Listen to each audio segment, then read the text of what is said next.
सोचिए, क्या एक अकेला चावल का दाना किसी की किस्मत बदल सकता है? सुनने में शायद अजीब लगे है ना, पर आज हम एक ऐसे ही लड़के रामू की कहानी जानने वाले हैं। एक ऐसी कहानी जिसकी शुरुआत एक छोटे से दाने से हुई और जिसने न सिर्फ उसकी बल्कि पूरे गांव की दुनिया बदल दी। तो चलिए शुरू करते हैं। ये जो एक लाइन है ना, यही है इस पूरी कहानी का सार। यही वो विश्वास है जिसने एक गरीब लड़के को उसके सपनों तक पहुंचाया। तो आइए उसकी इस यात्रा को और करीब से देखते हैं। तो कहानी हमें ले चलती है एक छोटे से गांव में और यहीं हमारी मुलाकात होती है रामू से। रामू का बचपन बहुत गरीबी में बीता, लेकिन उसकी आंखों में एक अलग ही चमक थी। एक ऐसी चमक जो इन सारी मुश्किलों के पार देखने का हौसला रखती थी। अब देखिए, गांव का हाल कुछ ऐसा था कि एक तरफ तो थे अमीर घर जहां हर रोज ढेर सारा चावल पकता था, और दूसरी तरफ थी रामू की झोपड़ी। यहाँ फटे पुराने कपड़े थे, माँ अक्सर बीमार रहती थी और पिता की छोटी सी कमाई से कई बार पूरे परिवार को भूखा ही सो जाना पड़ता था। मतलब जिंदगी बहुत मुश्किल थी।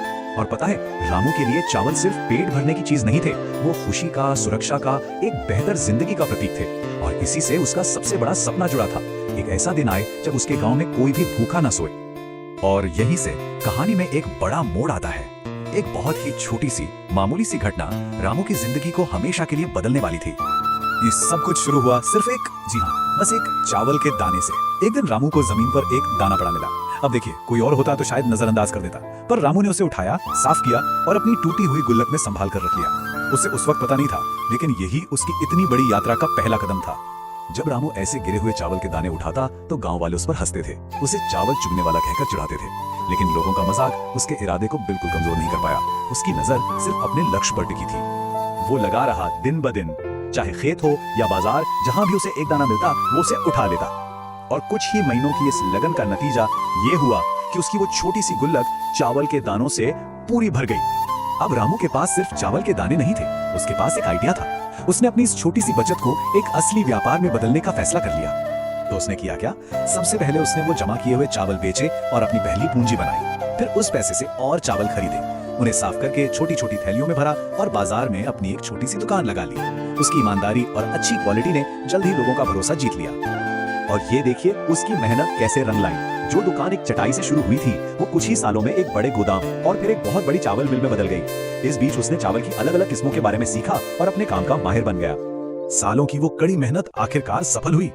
रामू ने वो सब हासिल कर लिया था जिसका उसने कभी सिर्फ सपना देखा था, और अब उसे एक नई पहचान मिलने वाली थी। अब पूरा गांव उसे चावल वाले रामू के नाम से जानता था। और ये नाम सिर्फ उसकी सफलता का नहीं, बल्कि उसकी दयालुता और ईमानदारी का भी प्रतीक बन गया।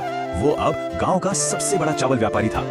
उसकी मिल इतनी मशहूर हो गई कि दूर दूर के किसान अपना धान बेचने के लिए उसी के पास आने लगे। सोचिए, वही लड़का जिसे लोग कभी चिढ़ाते थे, अब पूरे इलाके के लिए एक सहारा बन गया था।